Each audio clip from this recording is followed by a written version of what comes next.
"We don't need old men like you dragging us down," she said, flipping her hair with the kind of confidence only the very young seem to possess, dismissive, casual, like this conversation was just a formality. "My name is Blake Rowe. I'm 59 years old, and for the last 18 years, I'd been the operations manager at Harper Machinery in Indianapolis, Indiana.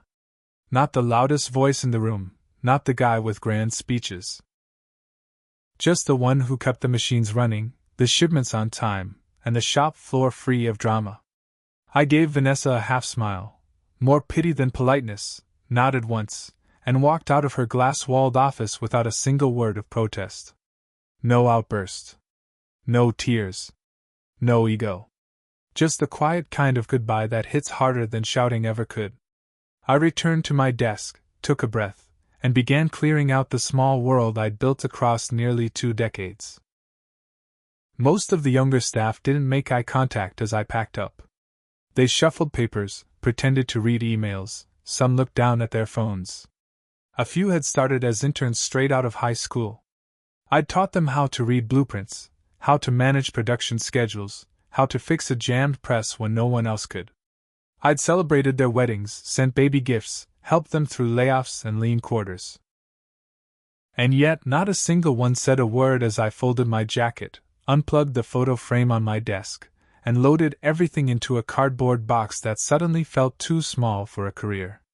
Harper Machinery had been built from scratch by Charles Harper himself, 43 years ago, with nothing but a used lathe and a garage that leaked when it rained. He grew that tiny shop into a $30 million company with clients across half the Midwest. Charles was old school. Shake your hand, keep your word, fix what's broken. He chose me to oversee operations when his heart condition got worse, telling me bluntly, "You're the only one I trust to run this place without cutting corners." But now his daughter, Vanessa, 28, MBA holder, sharp suit, fresh from 2 years in Miami, had returned to modernize the company. A word that, around here, meant phasing out anyone whose experience wasn't backed by a Google sheet. I walked out carrying that box of personal history, past the machines I'd kept humming through downturns and expansions, past systems I'd built from scratch, past people who'd once asked for my advice. I didn't slam my truck door. Didn't even curse. Just sat there with my hands on the wheel, looking through the windshield at a company that had been my second home. What Vanessa hadn't bothered to check, in her rush to clean house, was my contract, negotiated personally by Charles himself. A clause that protected me from exactly this kind of termination, 2 full years of severance pay if I was let go without cause. It had been buried in the fine print, overlooked in her haste to cut costs and trim dead weight. I put the box beside me on the passenger seat, turned the key, and drove away in silence. But I didn't head straight home. I went to see Harold Preston, a friend, and a damn good lawyer. He'd once joked he'd love to take on a corporate case just for fun. Well, this one would be quick and easy. I wasn't flashy. Never had been. I'd been married to Linda for 29 years before cancer took her too soon. Raised 2 good kids. My son Blake Jr. works in Denver as an engineer. My daughter Sarah teaches 3rd grade in Cleveland. My life was built on consistency, structure, and decency. That's what I brought to Harper too. Charles had been more than a boss. He was the closest thing to a father I'd ever had. My own dad vanished when I was 11. No note. Just a hole where a man should have been. My mother raised us 3 boys on her secretary's salary, and I learned early that showing up on time, doing the hard things well, mattered more than titles.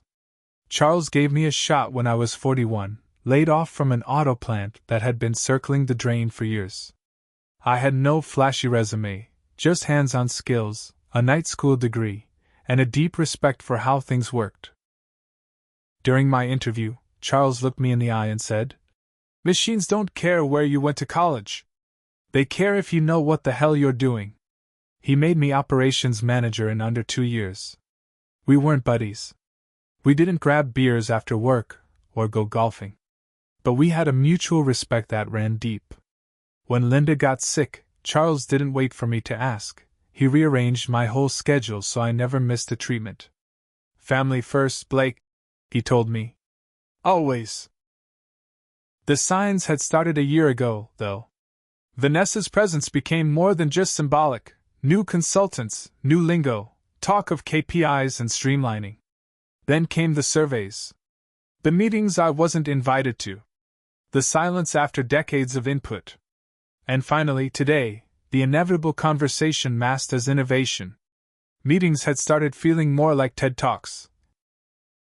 Vanessa breezing in fresh out of business school, carrying a sleek leather portfolio and leaving behind a cloud of expensive perfume that lingered long after she'd gone. She threw around words like synergy and market disruption, with the kind of confidence only someone who never worked a production line could muster. I'd catch Charles wincing sometimes, subtly, when she proposed ideas that would have gutted our quality control or shipped off our in-house manufacturing to the cheapest bidder overseas. But he never called her out, not in public. Instead, he'd quietly undo the damage afterward. She needs to learn, Blake, he told me one afternoon, leaning against my doorframe, arms folded, eyes tired. Some lessons can't come from books. The second warning hit harder. 3 months ago, Charles called an all-hands meeting and announced his retirement. Officially, he cited heart issues, but I could tell it wasn't just that. The fire was gone from his voice, his shoulders slumped more than usual. I suspected Vanessa had finally worn him down. When he handed me the new org chart, Vanessa's name was in bold at the very top. I made her promise to keep the core team intact, he said, avoiding my eyes. It's you all who make this place work. I nodded, but inside, something twisted. It was the way he couldn't look directly at me that stayed with me. Like he knew what was coming and hated himself for letting it happen. The morning after I was let go, I sat at my kitchen table with a fresh cup of coffee growing cold beside me. Harold, my lawyer and longtime friend, was on the other end of a call walking me through the contract line by line. That's when my phone buzzed. Charles's name lit up the screen. I hesitated. A big part of me wanted to let it go to voicemail. But 18 years of loyalty doesn't just vanish overnight. I answered. Blake. His voice was gravelly, like he hadn't slept. What the hell happened yesterday? Asked your daughter, I said flatly. Not bitter. Just tired. Just honest. I did. She said you were. He trailed off, searching for the right words. Resistant to the new direction. That you were undermining her authority with the floor team. I didn't reply. Let the silence speak for me. Charles knew me. Knew I wasn't one for office politics. I'd never undermined anyone in my life. You're going to file, aren't you? He finally asked. Already have, I replied. Harold's handling it.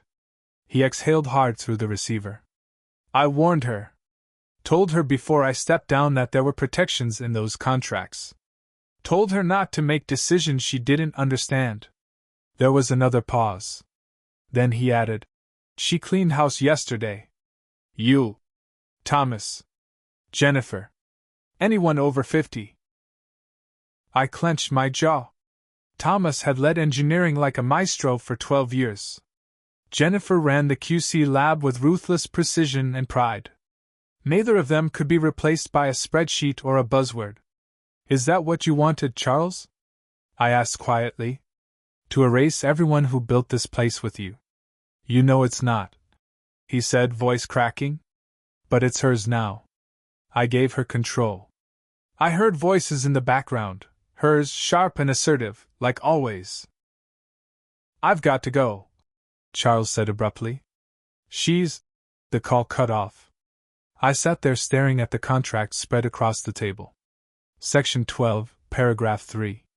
In the event of termination without documented cause, employees shall receive severance equal to 24 months of current salary. Harold had already highlighted it. It's airtight, he'd said earlier. They'll pay, or we'll go to court and they'll pay more. I stood and walked to the window overlooking our backyard.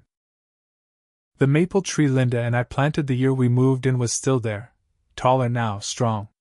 We'd nursed it through storms and near death, pruned it, protected it. A reminder that things thrive when cared for with time and respect. That's when it hit me. This wasn't just about a payout. It wasn't about money at all anymore. It was about legacy. About value. About not letting people like Vanessa treat institutional memory like an outdated app. I picked up my phone and dialed Thomas first. Then Jennifer. By noon, I'd called everyone Vanessa had shown the door to. Some were still in shock. Others angry. All of them unsure of what to do next. But I wasn't. Take a breath, I told each of them. Check your contracts. Then call Harold. I gave them his number, told them what to look for, and reminded them they weren't alone. After the calls were made, I picked up the phone again and dialed Douglas Clean, owner of Precision Parts on the east side of town. Douglas had tried to recruit me at least 4 times over the past decade. Each time, I'd politely declined out of loyalty to Charles and the team. Still interested in that conversation? I asked. His pause was brief, then he laughed and said, You're damn right I am. 3 days after my termination, I found myself in a high-rise conference room overlooking downtown Indianapolis. Across the polished table sat Vanessa and Harper Machinery's corporate attorney, a sharp-suited, nervous-looking associate named Justin. Harold Preston was at my side, his old leather briefcase open, my contract neatly spread out like a chessboard ready for the final move. Vanessa didn't even glance at the document. This is ridiculous, she snapped. We're moving in a new direction. That's cause enough. Harold, 67, calm as ever, tapped a section highlighted in yellow. Termination without cause, he read. As defined in Appendix C, requires severance equal to 24 months of salary, $320,000 in Mr. Rowe's case. Justin shifted uncomfortably, clearly unprepared for this level of confrontation. He skimmed through the contract again, lips moving as he read silently.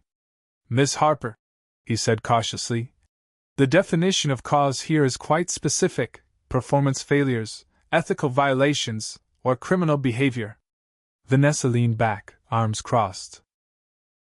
He was resistant to change. That's insubordination. Harold didn't even blink. Where's the documentation, then? Formal write-ups? Performance reviews? A PIP? Because Appendix C requires a documented and sustained pattern, not just an opinion. Justin shuffled through a very thin folder. Nothing. Vanessa's expression soured. Fine, she said at last. So we pay him a few months and be done with it. 24, Harold said firmly. As the contract clearly states. This is outrageous, she hissed. We'll offer 6 months. Take it or leave it. I hadn't said a word until then. Just watched her. The stubborn line of her jaw reminded me of Charles, but while his stubbornness came from principle and pride in the craft, hers seemed fueled by ego and insecurity. Harold calmly began to close his briefcase. Then we'll proceed with legal action, he said. And discovery will include the mass termination of employees over 50. Could be enlightening. Justin's brows lifted slightly as he leaned in to whisper something to Vanessa. She waved him off. Vanessa turned her gaze on me.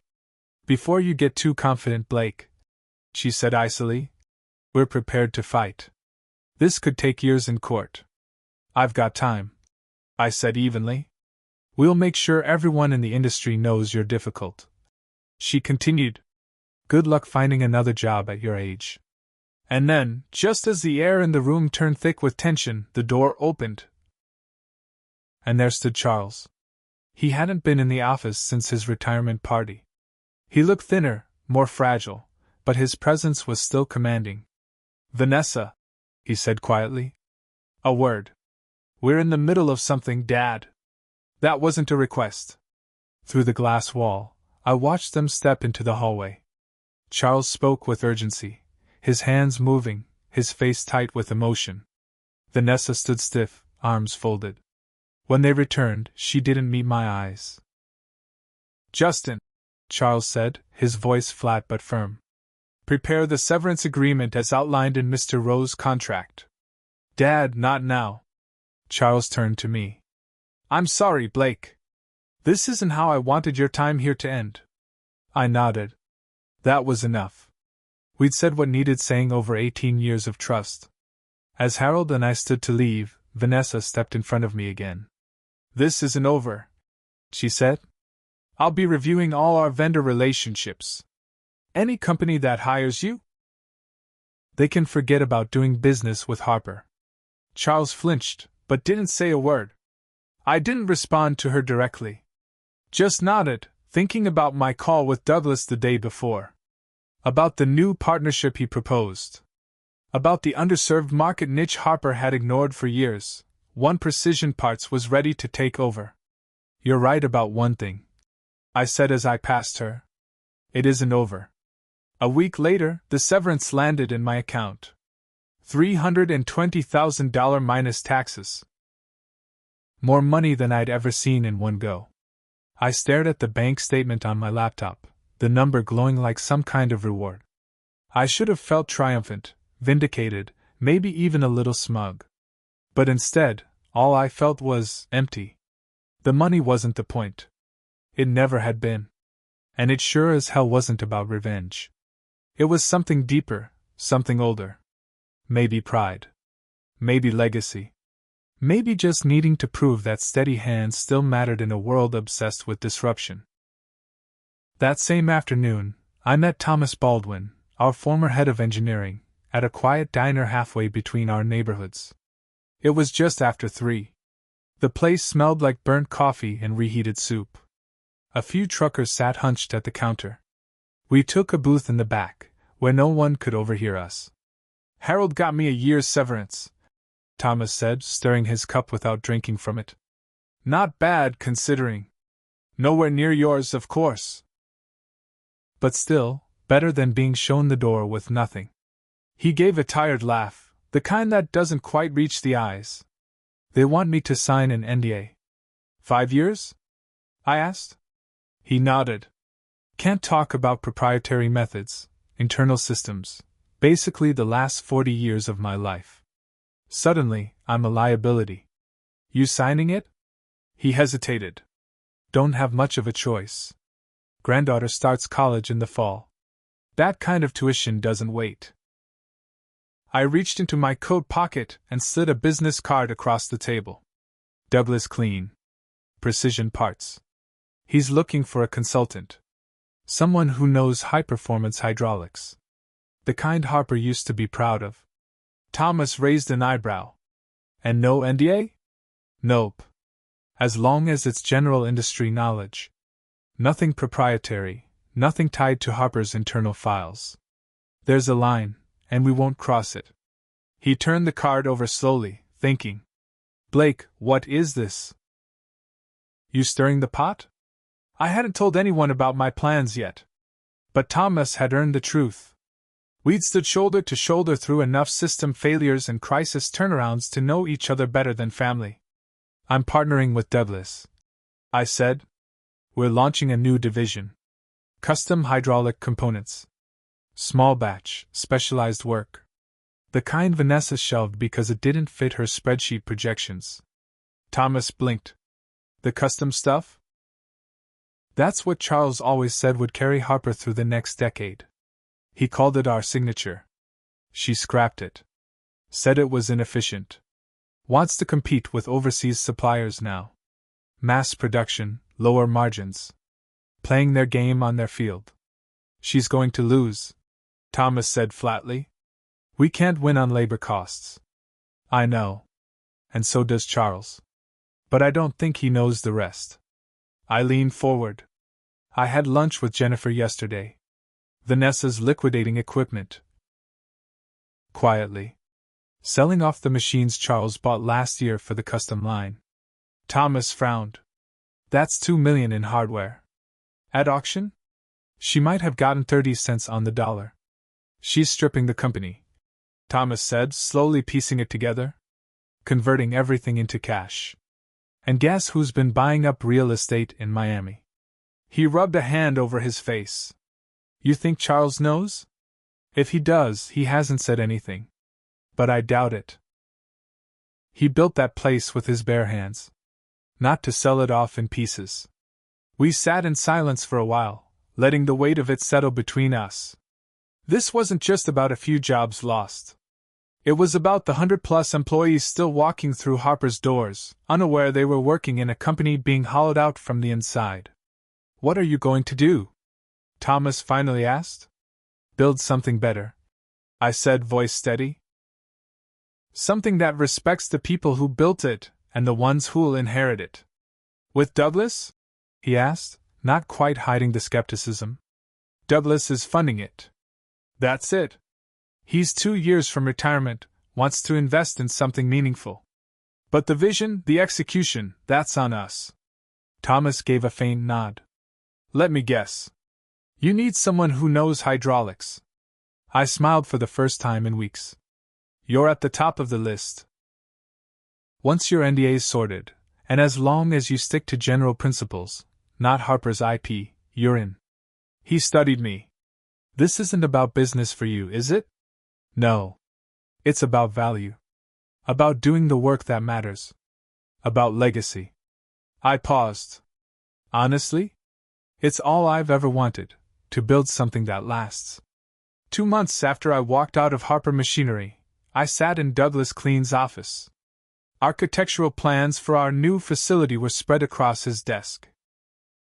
We'd secured a warehouse on the east side, solid bones, good layout, great access to suppliers. It would soon become the home of Cornerstone Precision, our new venture specializing in the kind of custom hydraulic work Harper had abandoned. The kind of work worth doing. Cornerstone Precision. The name was Thomas's idea. "You build from the corners up," he'd said when we were sketching plans on a napkin. "That's how you create something that lasts." It stuck, simple, strong, and symbolic. Now, in Douglas Clean's office, the early pieces were falling into place. Douglas, built like a bulldozer in flannel, with a white beard and forearms like steel cables, had supplier contracts spread across his desk. "Machine shops are locked in," he said, tapping the paperwork. "They'll deliver the first 5 prototype units by next month. CNC programmer starts Monday." Then he gave me a look over the top of his glasses. "Former Harper guy.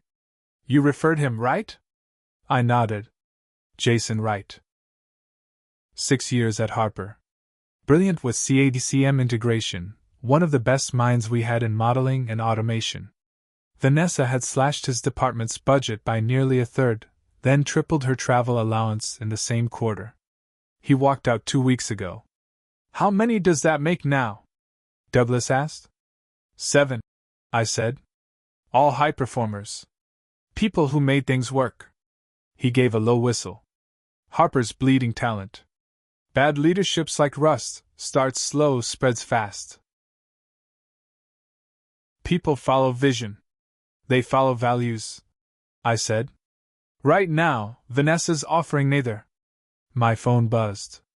A message from Jennifer, still working quietly in Harper's lab, quietly keeping me in the loop. Retirement was a few years off for her, and walking away wasn't financially possible yet. But her loyalty ran deeper than fear. The text had a photo of an internal memo. "Production delays, quality dips, and 3 major clients now threatening to pull their contracts over missed delivery timelines." I turned the phone toward Douglas. "Here it is," he said, squinting through his reading glasses. "Just like we expected. The brain drain's already eating into their bottom line." I slipped the phone back into my pocket. There was no gloating. I knew too many good people still at Harper. People who counted on their paychecks to cover mortgages, college tuitions, elder care. Their pain wasn't part of any plan. This wasn't sabotage. It was survival. "We should reach out to Midwest Manufacturing," I said. "They're already frustrated. Let them know we'll be ready to take orders in 60 days. Douglas nodded, making a quick note. "Already got a meeting on the calendar. Their purchasing manager's eager. Next Wednesday." I stood and walked to the window, overlooking the floor of our new facility. The warehouse buzzed with motion. The first machines were being lowered into place. Technicians were marking cable routes on the concrete. The bones were coming together, the beginning of something fresh, something grounded in experience but bold in design. Something that respected both legacy and change. Then my phone rang again. Charles Harper's name flashed on the screen. I paused. "I need to take this," I told Douglas. He nodded and stepped out, closing the door behind him. "Charles," I said, answering. "Blake," came the reply. His voice was quiet, frayed around the edges. "We need to talk." "I'm listening." He sighed heavily. "I know what you're doing. The new company. The former Harper staff. You're pulling the best people. I've seen the reports." I didn't respond. It wasn't illegal. It wasn't even personal. It was just what happens when good people get pushed out. "I'm not calling to ask you to stop," he continued. "I'm calling to ask for your help." That made me pause. "What kind of help?" "The kind that might save what's left of my company." His voice cracked slightly. "Vanessa's been selling off equipment cheap. She's cut quality controls to save costs. The board is nervous. Hell, I'm nervous." "Why are you telling me this now?" I asked. "Because you're the only one who knows that company from the inside out. You understand the machines, the process, the people. You might still see a path forward." He paused again. "And because I should have listened to you when you said she wasn't ready? I was stubborn. I thought she'd grow into it." I closed my eyes for a moment, remembering the long nights, the crisis recoveries, the quiet wins built with Charles's quiet trust and my steady grind. We didn't always agree, but we always aligned on one thing: build it right, or don't build it at all. "What exactly are you asking?" "Come to my house tonight. 7 o'clock. Bring Thomas if he's willing. The board wants to talk options." "Options?" Charles's voice gained a bit of strength. "Yes. Including a change in leadership." I looked back at the window, at the warehouse coming to life below. Our new beginning. Our second shot. Born not out of bitterness, but belief. "I'll be there," I said. "But I'm not making promises." "Fair enough," he replied, clear relief in his voice. "And Blake?" "Yeah? Thanks for still caring." "Yes, thank you for still taking my calls." 6 months after being let go, I stood quietly in the back of Harper Machinery's main conference room. The quarterly all-hands meeting had just been called to order. Vanessa sat confidently at the head of the table, flanked by her newly appointed executive team, most of them under 35, all of them looking increasingly uneasy. I wasn't scheduled to speak until the very end. That had been the board's condition. Let Vanessa present her quarterly report first. Give her the chance to explain the 37% drop in revenue, the lost contracts, the rising error rates, and the collapse of the quality assurance process. She was halfway through a polished slideshow, blaming inflation, global instability, and so-called legacy inefficiencies, when she finally noticed me standing in the corner. "What is he doing here?" she snapped, pointing at me like I was a trespasser in her boardroom. Charles, seated quietly among the board members, didn't flinch. He nodded to the chairman, who stood and addressed the room. "Vanessa," the chairman said gently but firmly, "the board has reached a decision regarding company leadership." Her expression drained of color. "You can't be serious."